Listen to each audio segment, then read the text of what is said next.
Let's start. Namaste, everyone. Welcome to Advaita Vedanta Satsang House. The ongoing sessions are on Bhagavad Gita from an Advaita perspective, offered by Bindoji. We are on chapter 5, room number 14. The earlier rooms can be accessed as replays in Clubhouse. Alternatively, there are other sources shared in the chat. One is a YouTube channel called Advaita Retold, where all these talks are well catalogued, including the earlier talks by Bindoji. They can also be accessed in Apple Podcast platform or Spotify, the links of which are also shared. There's a companion reading material. There's a book penned by Artemisia, which are based on Bindoji's insights into Advaita, and it's a very concise volume that's available on Amazon. For housekeeping, I'll close the chat and hand raising. And after about an hour of Bindoji's class, we'll open up the channels for any Q&A or clarifications. As always, thank you, Bindoji. Over to you. Thank you, Prakash. Welcome and Hari Om to all of you. My invocations. Om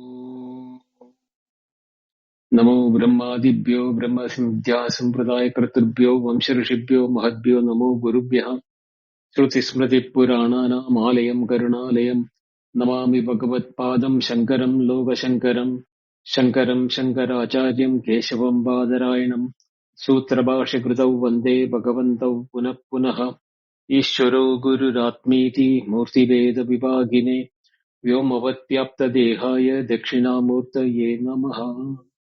Om Shri Gurubhyo Namaha. The Gita Dhyana Shlokam. Yam Brahma Varunendra Rudra Marutaha Stunvanti Divyai Stavai Vedai Sangapada Panishadai Gayanti Yam Samagaha Dhyanavastita Tadgadena Manasa Pashyanti Yam Yogino Yasyandam Navidussura Suragana Devaya Tasmai Namaha Devaya Tasmai Namaha Devaya Tasmai Namaha. Om. Yesterday's class we saw Na Prahashyet Priyam Prapya Na Udvijed Aprapya Cha Apriyam Thirabuddhis Asammodaha Brahmavid Brahmanistita. So here this external reaction of a Brahmavid has been explained in this. Now how do we know that this external reaction of a Brahmavid, why is he doing that way, or what is the reason why he is not reacting to the favorable and unfavorable externally? That is being explained in the next two verses, verse number 21 and 22.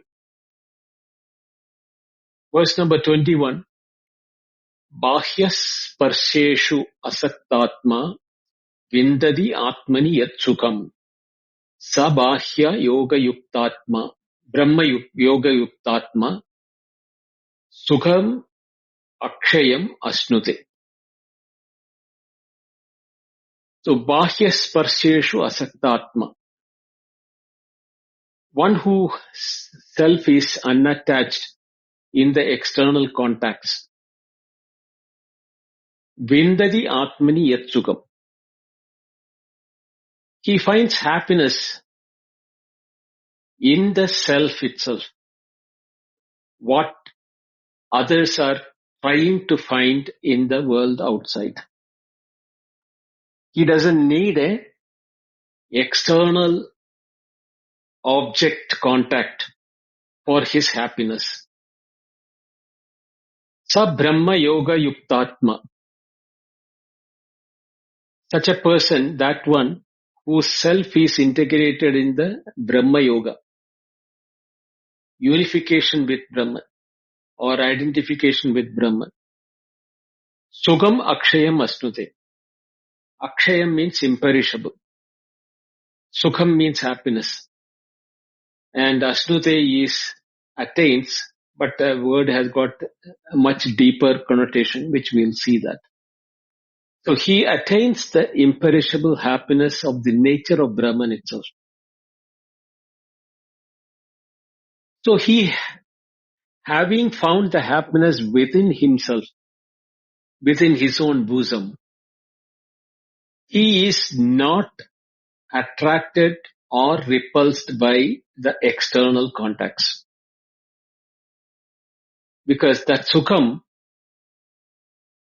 which are seen, sukham or happiness which is seen in the world outside. Sukham means you have to take both sukham and dukkham. Now dukkham is detailed in the next verse, which we will see that how it is to be seen as dukkham. So this verse completes the experiential portrait, both internal, which was given external, and now is the internal one, where the Brahmavid, non-reaction to Priya, what does not arise and why it does not arise is not because the objects have become vanished because they are Maya or appearance or anything like that. They very well remain available for the contacts. Sparsha. That is why Bahya Sparsha. The inner bliss discovered in the Atman itself, the Purnata or the completeness, what he is seeing within himself, is the reason why the external contact objects are not any more attractive to him or repulsion. This verse moves from the external non-attachment of Bahya Sparshesha Saktatma to an internal discovery. Vindadi Atmani Yat Sugam is an internal discovery. And to the ultimate attainment of Akshayam Sukham Asnute, the imperishable happiness. So from the external one which was explained in the last verse, the Brahmavid or the knower of the Brahman or the one who has identified himself with the Brahman,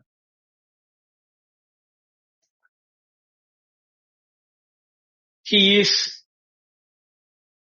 becoming asaktatma. Asaktatma means here is no atma doesn't mean the self. Asakta means asakti is a attachment or attraction.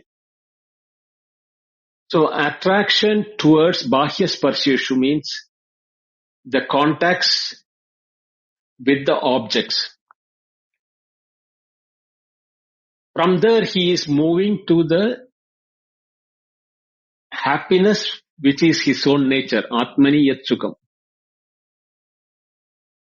And then he realizes that the nature of the Sukham or the happiness in the external objects are perishable. Therefore, he didn't have to do any forceful withdrawal from the world outside, because he found that happiness which is within himself is imperishable. It is always with him. It has never something which comes and goes.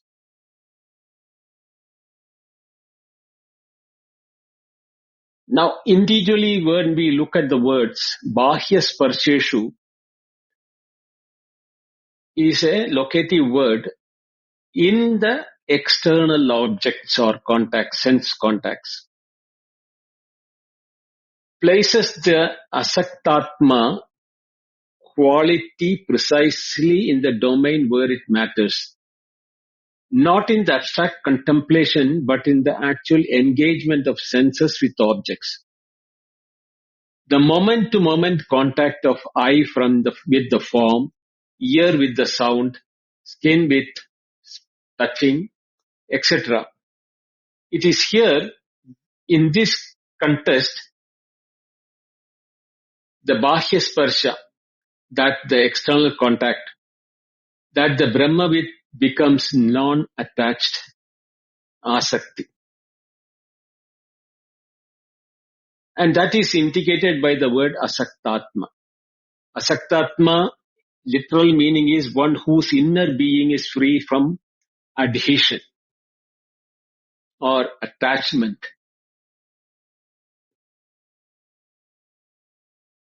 The unattached self is a positive formulation of what was described negatively in the previous verse as one which does not get thrilled by the contact or, rejected by revulsion by rejection, etc.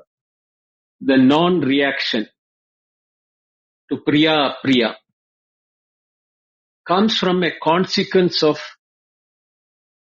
detachment or an inner non-attachment that precedes and enables the behavior, the equanimity of the pair of opposites. The meaning asakta from the root sang or sangha means contact or gathering or adhesion.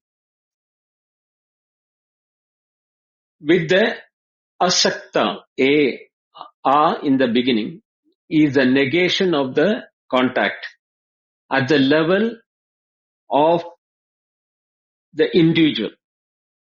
Not merely the karma yogin's practice of sangha tyaga, which was mentioned in the 10th verse, sangam tyaktva atma shuddhaye, for the purpose of purification of atma, which was mentioned in this one, in the 5th, 10th and 11th verse.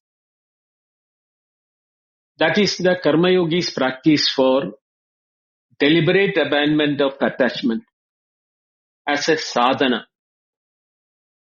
But in the case of a Brahmavid, or one who has identified himself as the Brahman, is the natural constitutive non-attachment of the Atman recognized as Nirlepa, which was mentioned in the 4th chapter. Nirlepa means untainted or uncontaminated. That is the asangatvam what is being mentioned here. The Brihadaranya Upanishad, 4th chapter, 3rd section, 15th mantra says, Asangoyam Purushaha. This Purusha means Atma, is Asangaha, means is having no contact. In the Brihadaranya Upanishad. The same thing is mentioned here in the 21st verse as Asaktatma. Asangoyam Purusha, what has been mentioned in the Brihadaranya Upanishad, is the Asaktatma here. A Jnani or a Brahmavid, the non-attachment as a natural state of recognition of the self as Atman. He, Vindati means discovers or finds, obtains, experiences are the other meanings.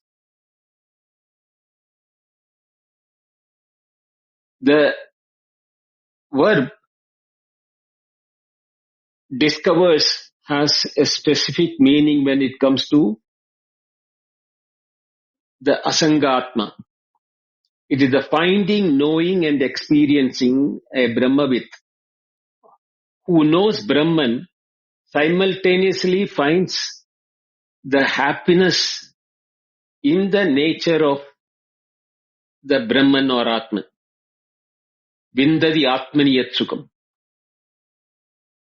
This is the Satchit Ananda, the reference of Ananda in the Atman. That is why in the Atman is used Atmani as a locative word. He finds the happiness or the sukha or the ananda in Atman. Is the most important locative verse in this particular series, 6th chapter. The sukha discovered by the non-attached person who is a Brahmavid is found not in Bahya Sparsha. It is not there in the similar one, the external contact, but in Atman itself. It's a reorientation of the source of happiness which the effect of jnana as Atman. When we do not have that jnana or the knowledge who we are,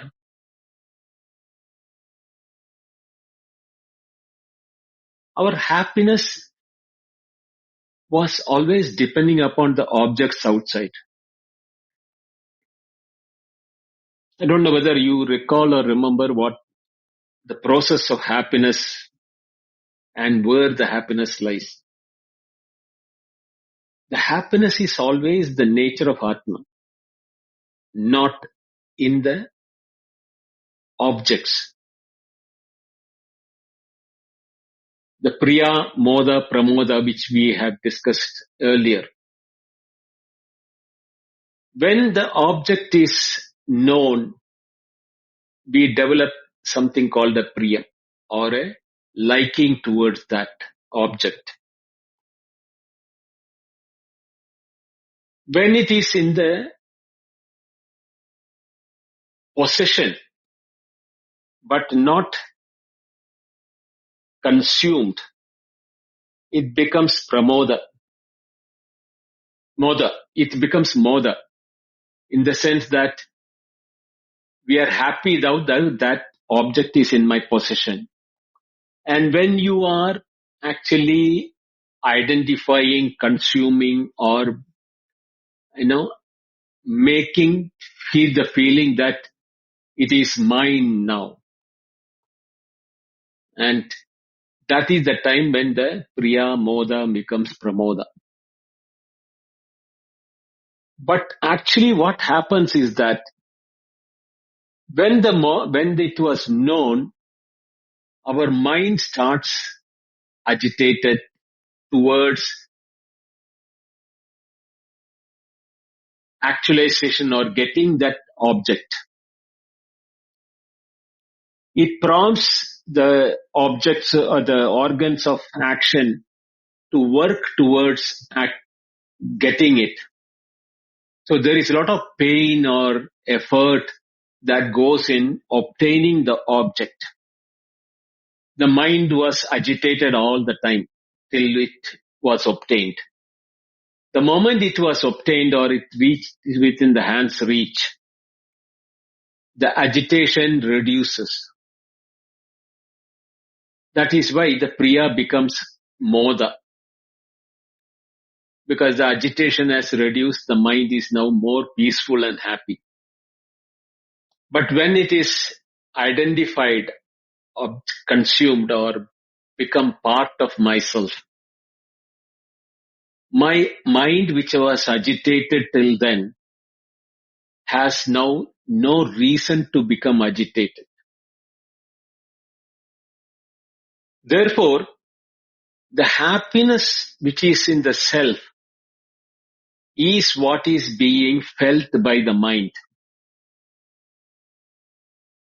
But due to the ignorance we are having, we attribute that happiness which is the nature of Atman as attributed as the quality of obtaining the object which gave me happiness. Actually, the object had that quality. The same object should give the same level of happiness all the time. Or the same object should give same level of happiness to all the people who are getting it. But we have found that that is not the case with all the objects. What is liked by somebody is not liked by other person. What is liked by me sometimes becomes unwanted by me later when my shift. For a child, a toy was wanted and that gave happiness. But when he grows up, the same toys he is no more interested in. It doesn't give him the same happiness. So all these things shows that the happiness doesn't lie. Na alpe sukhamasti. In this ephemeral things which are coming and going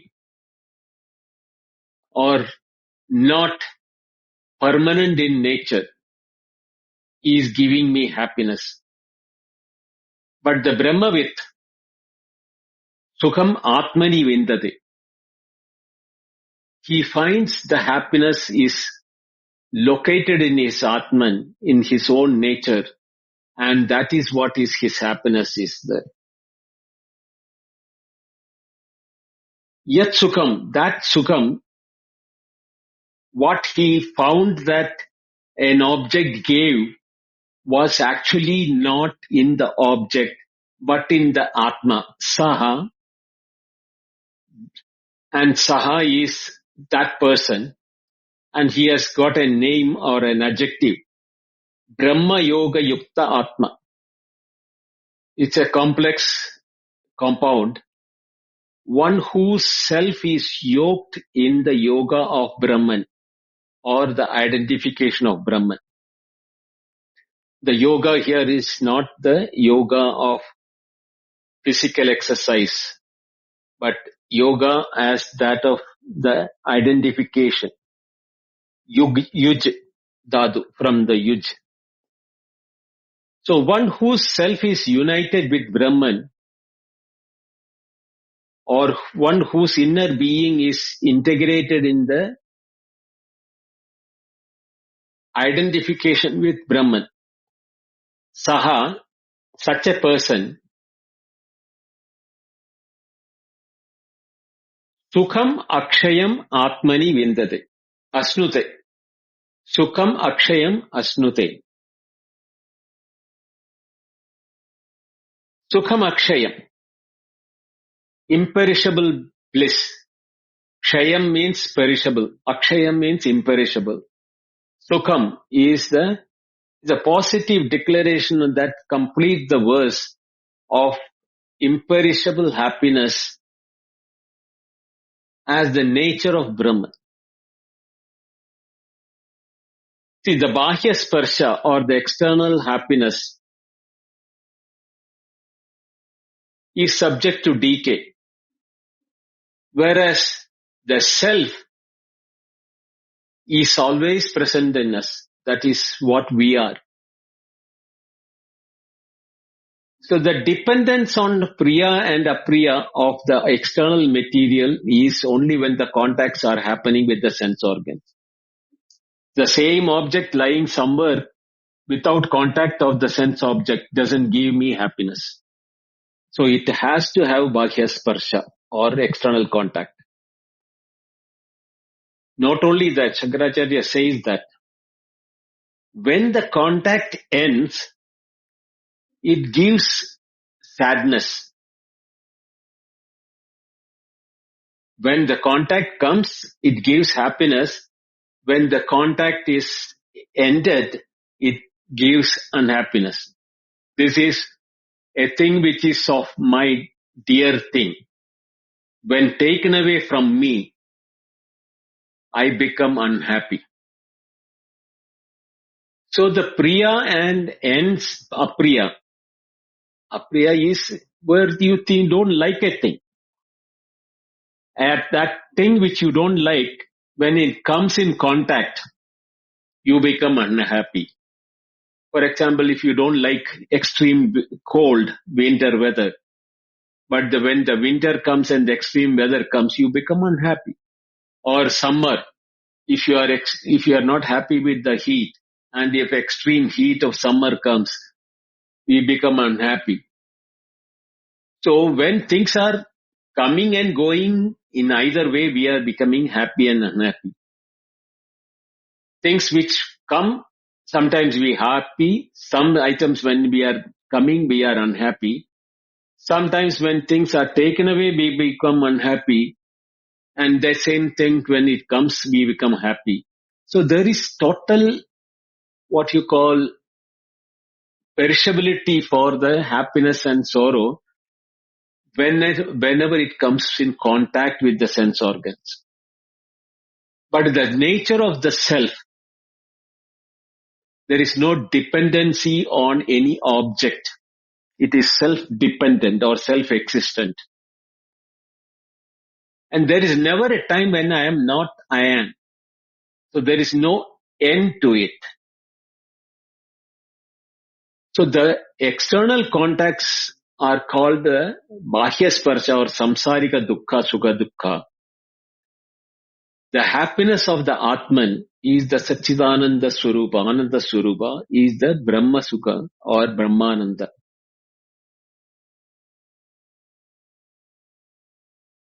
So Akshayam is that way not merely long-lasting happiness, but the happiness of the nature of a Sukham Akshayam is the imperishable Brahman.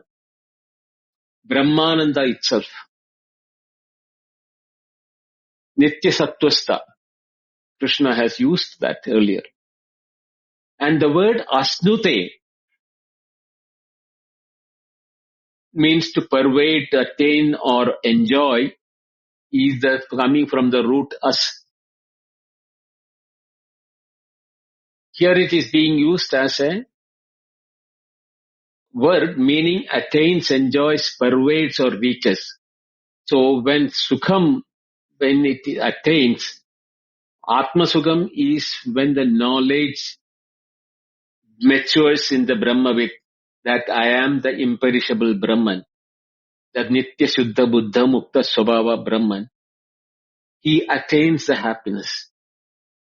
And then he enjoys the happiness because he knows that it is much better than that of happinesses which are being coming and going of the nature of the world outside. And the pervasiveness of Atma Sukha or the nature of Brahman, because he starts seeing Brahman everywhere. Therefore, it pervades every sphere, every object. The happiness which he found that the object is also of Brahman, that there is no more separate attraction for the object. So it's a total pervasive enjoyment. It is not an enjoyment as a doer and enjoyer, which limits the object depending upon the duration, quality, enormosity, etc. But Brahmananda is a pervading enjoyment, pervading in the time and space. There is no time when I am not Brahman. And when I see Brahman or Netrananya Pasyadi Anyat Shrunodi Anyat Vijanadi, when I do not see the otherness, this enjoyment becomes pervasive in nature. That is why it is called a non-dual, because there is no otherness for which I can do the enjoyment as a cause of happiness from others' point. Therefore, it signals that this attainment is of the nature for the self. Brahma Yoga Yuktatma. One whose self is now in attainment and merged in the Brahma, enjoys the Sukham, Akshayam, the imperishable happiness as its own nature.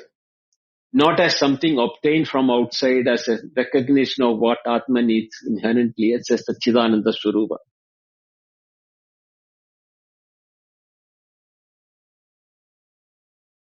The shift from the Bahya Sparsha Sukha to Atmani Sukha is not a shift from the one type of happiness to another one.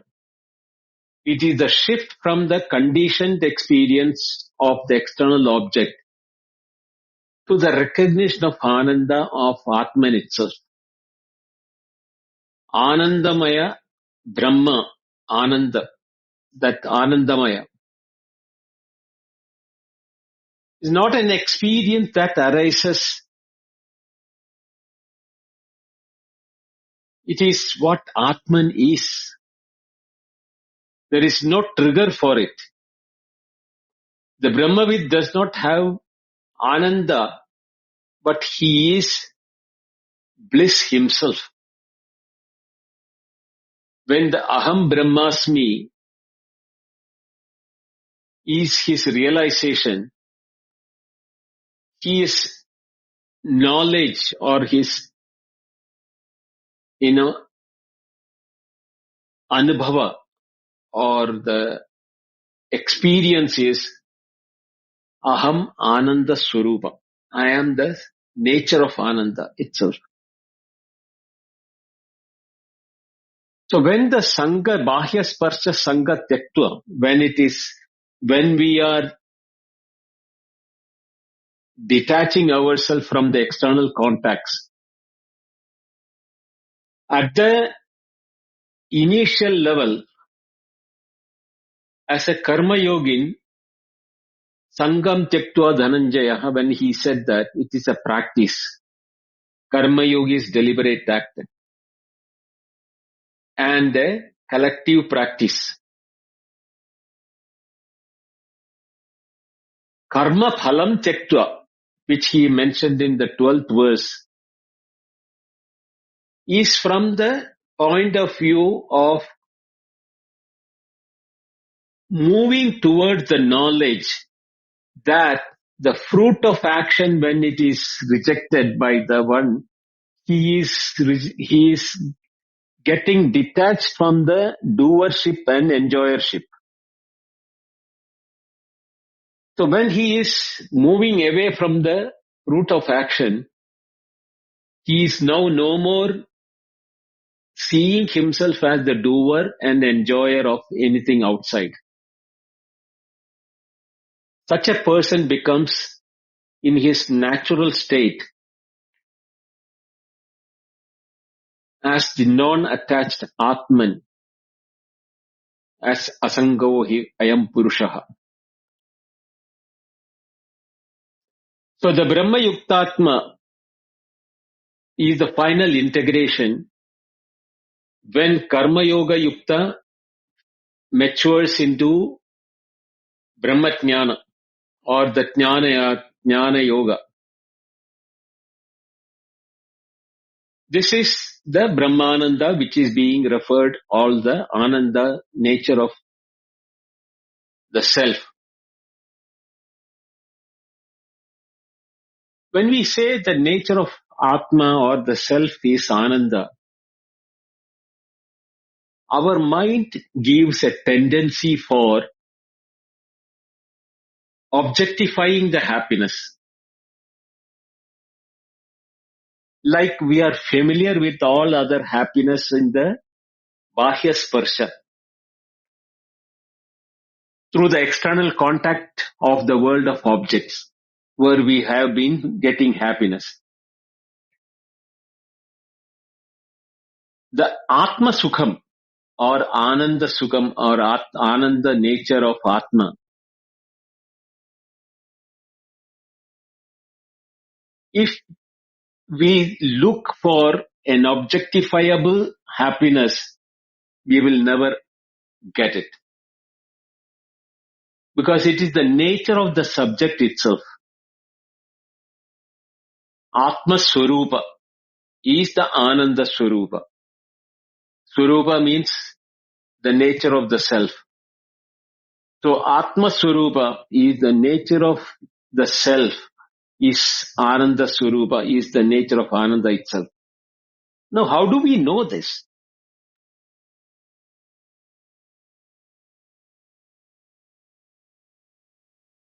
The word Brahma Yoga Yuktatma is the indication for that.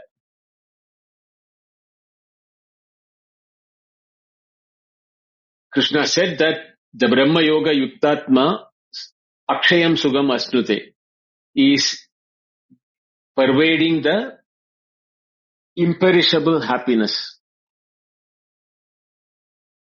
But what is a Brahma Yoga Yuktatma?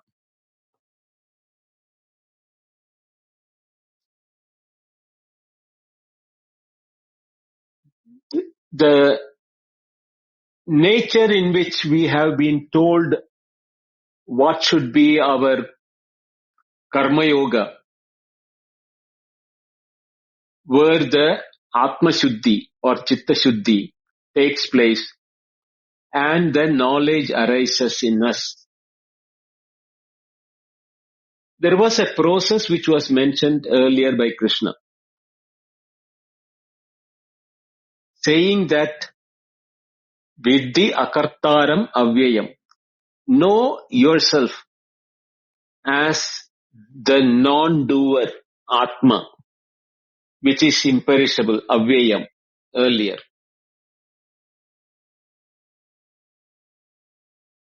Therefore, I am imperishable Atma was known when I identified that Guna Guneshu Vartande and all the gunas or indriyas are working as per the gunas, prakrite kriyamanani, all the what has been happening by the prakriti. The karma yogi started identifying not as the doer of karma yoga, but as the Atma.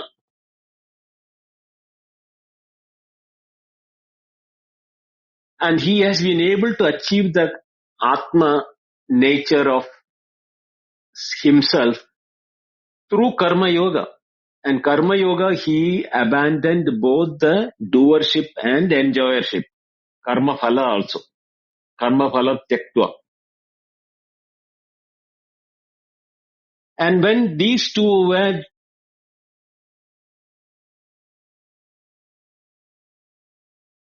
rejected by the Karma Yogi as the nature of his own true nature, his Atma Shuddhi is the reason why now he is placed in the Atma Sukha, in the nature of the Atma.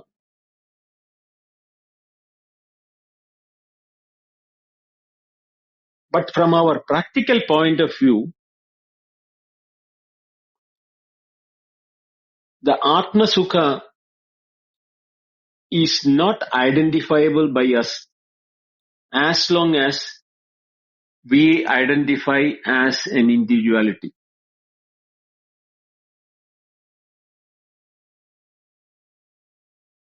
The jiva nature of the mind and the intellect, that I am an individual at the level of the body, mind and the operational level,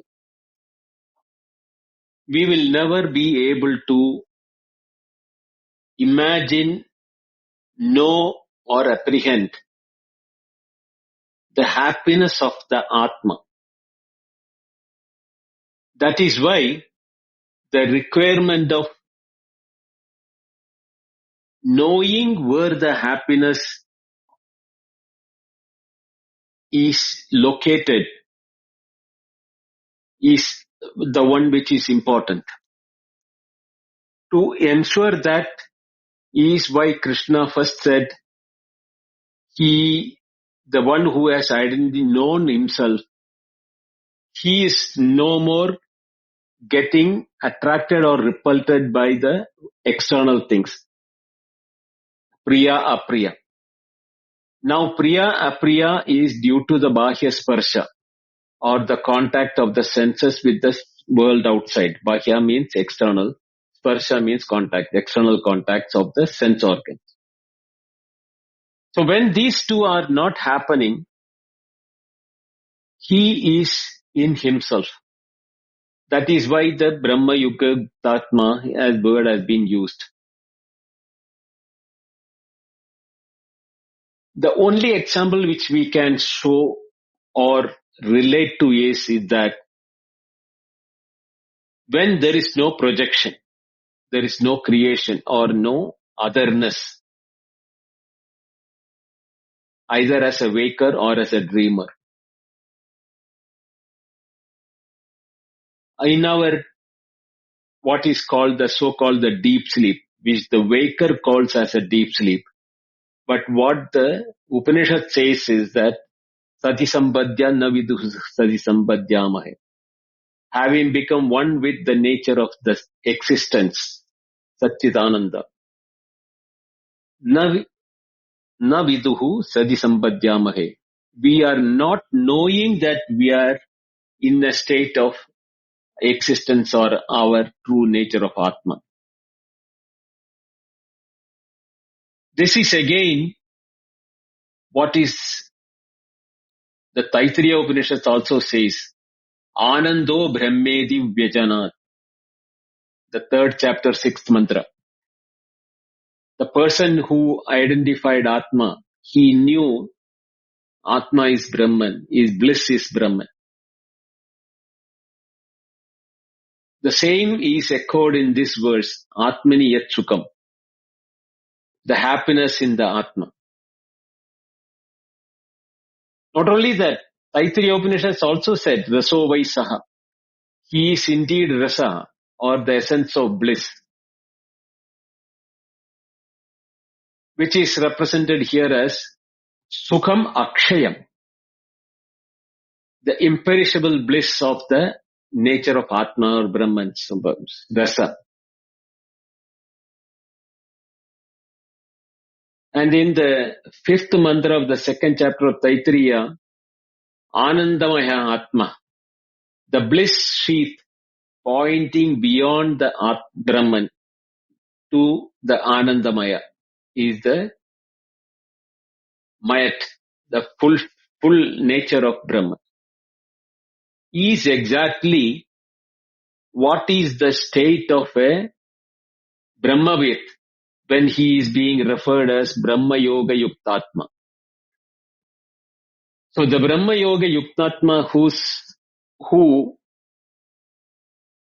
pervades imperishable Sukham Asnude, is the one who has recognized Ananda as Atman, not as an experience that comes and goes, and the Andakarana, or in the inner nature, but as the very Swarupa or the very nature of Atman or the self, that is Brahman, Satchidananda.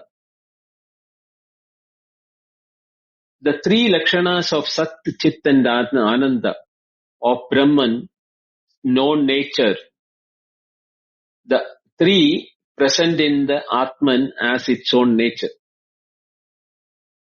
is now being recognized by the Brahmavid when he is referred as Brahmavid Apnoti. That is the Aparoksha Jnana or Aparoksha Anubhuti.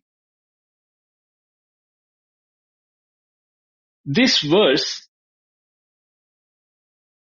is also used as a bridge towards verse number 24 and 26, 24 to 26, where Krishna is talking about Brahma Nirvana. Technically speaking, Brahma Nirvana means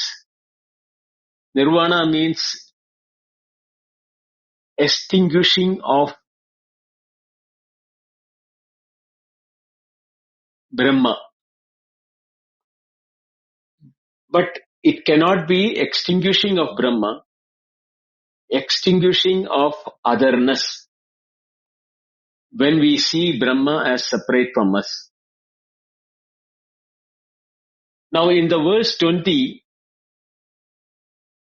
he said the non-reaction to the likes and dislike as a movement in stability.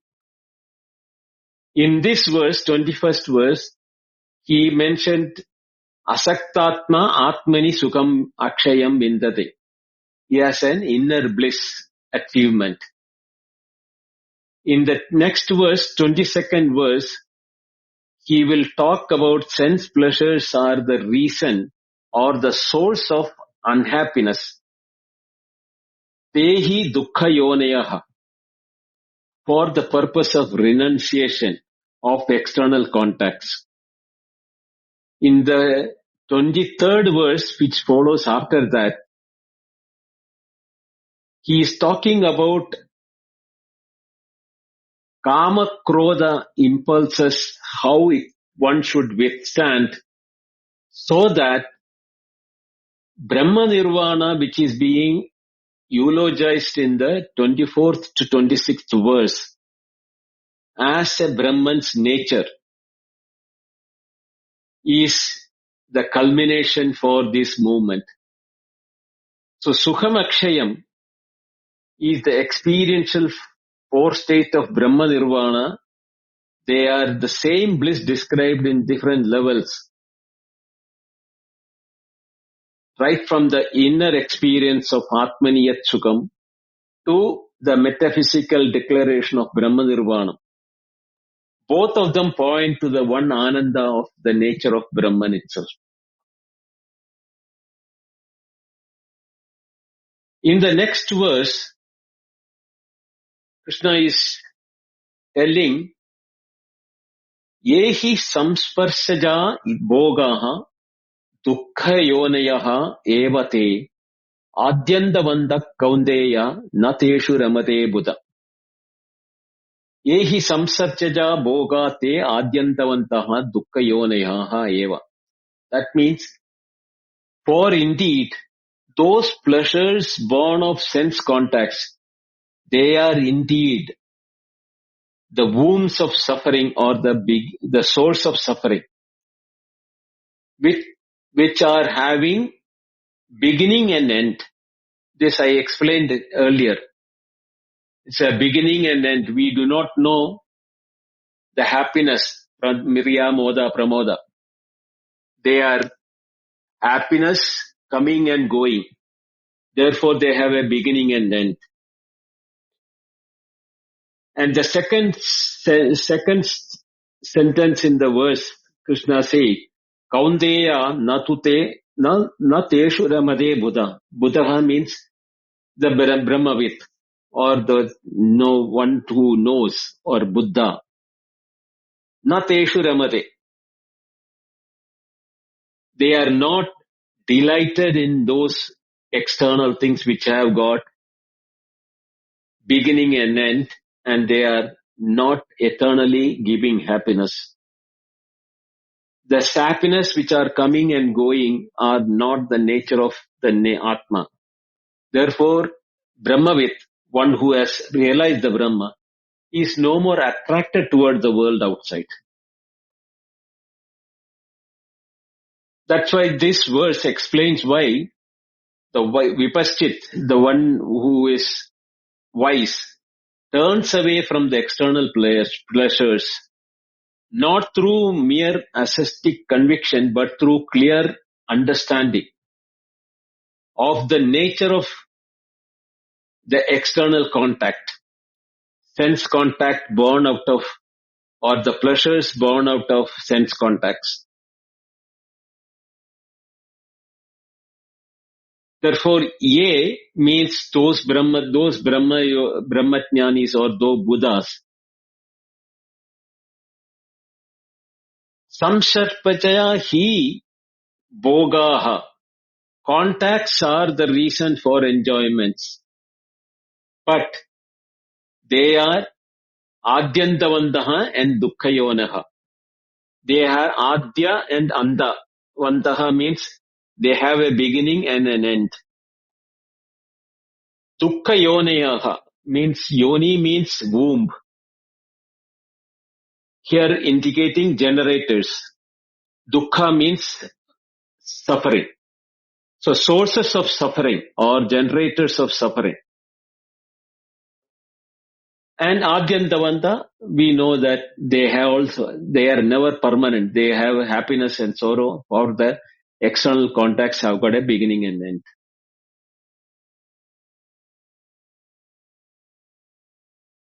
So the Kaunteya, he is addressing Arjuna.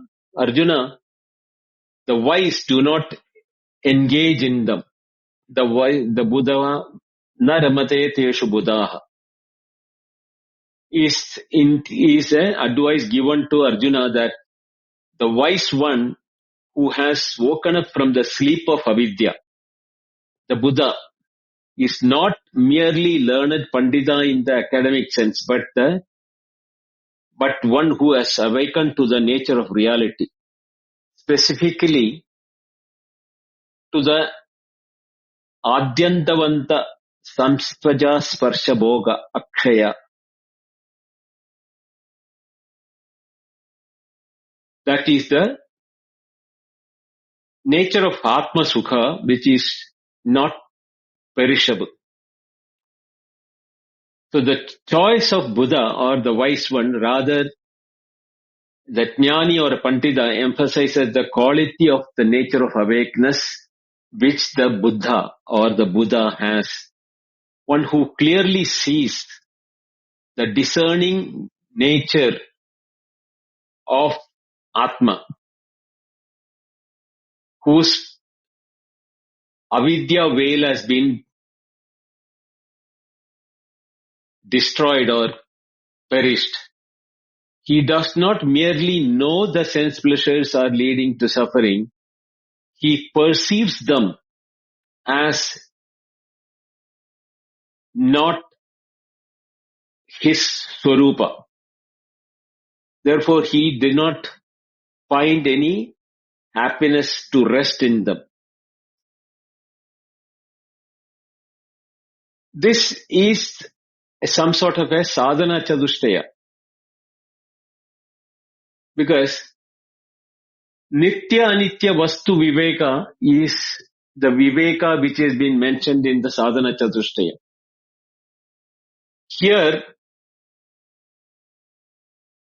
the external objects are being mentioned as Adyantavanta, having a beginning and end. Means they are Anitya, Nitya Nitya. They are not in the Nitya Nitya category, they are Anitya. And the Nitya is in the Atma Sukha, which is Akshaya. Whereas Anitya is the Samsas Jaja Bhoga Adyantavanta Dukkha Yoneha, are from the world of outside. Therefore, the Buddha who has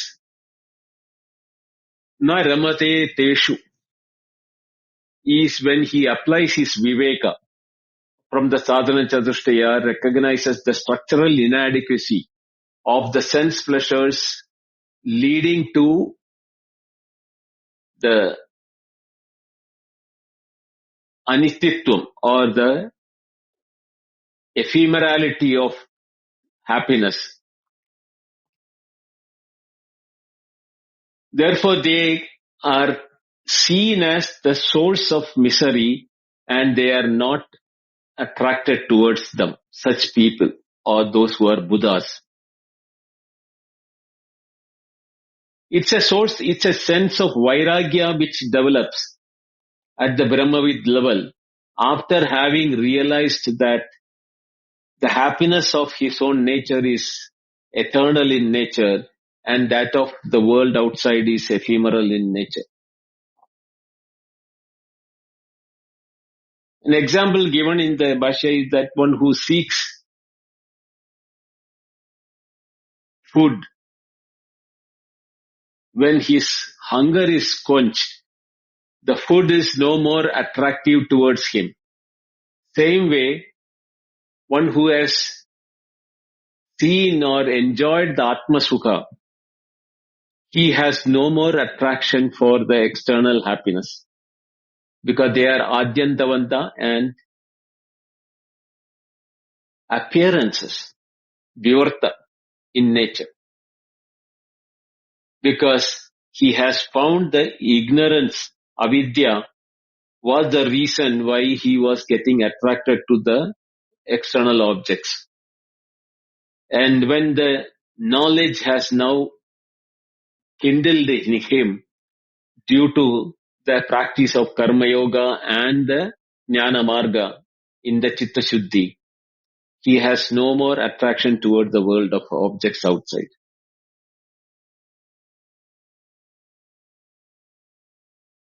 And with these two verses, Krishna is now moving to the 23rd verse, where says, Shaknodi hai iva yas sodum prak sharira mokshanat kama krododbhavam vegam sayuktaha sa sukhi naraha. He is talking about the sukhi naraha, the person who is truly happy, because he has the kama and krodha,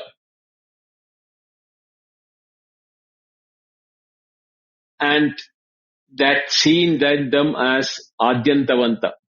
They have a beginning and an end. We will discuss this verse 23 tomorrow, and tomorrow we'll do the 23 verse, and possible we should be able to touch upon the 24th verse also, which is talking about the Brahma Nirvana.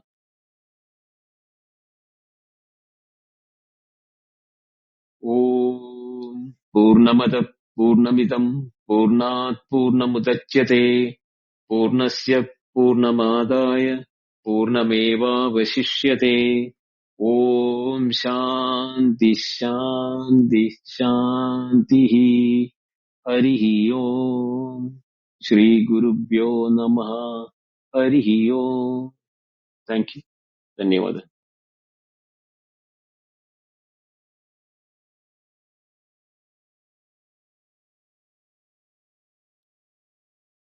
Thank you very much, Binduji. There was a very deep dive into Ananda, bliss, and Atma Swarupa. The chat and hand raising are open if anybody has any questions or discussions. And we have about half an hour with Binduji.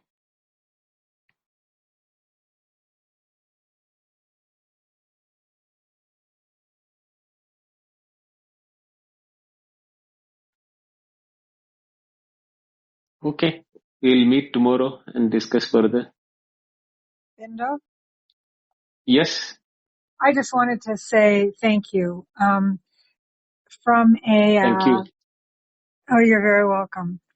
From, the history and the culture that I've come out of, there is unfortunately a lot of negative stereotyping around the Bhagavad Gita. If someone mentions Upanishads, there are various poets that are held in high esteem who have found them to be amazing, but the Gita in the U.S. makes people think of people in orange robes coming around, knocking on the door, and not doing a great job of trying to explain what's going on. This happened through my childhood and early adulthood, and what you're doing just shows the real beauty. And so, I had expected, anything that comes from you to really reflect Advaita, but like when you're talking today, I do feel that in its purity, you're mentioning all the really important things, such as last class when you mentioned about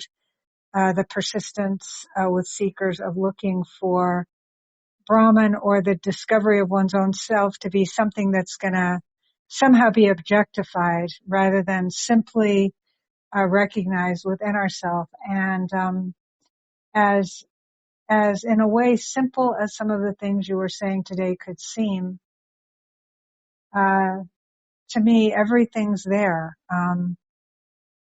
Everything's there. And,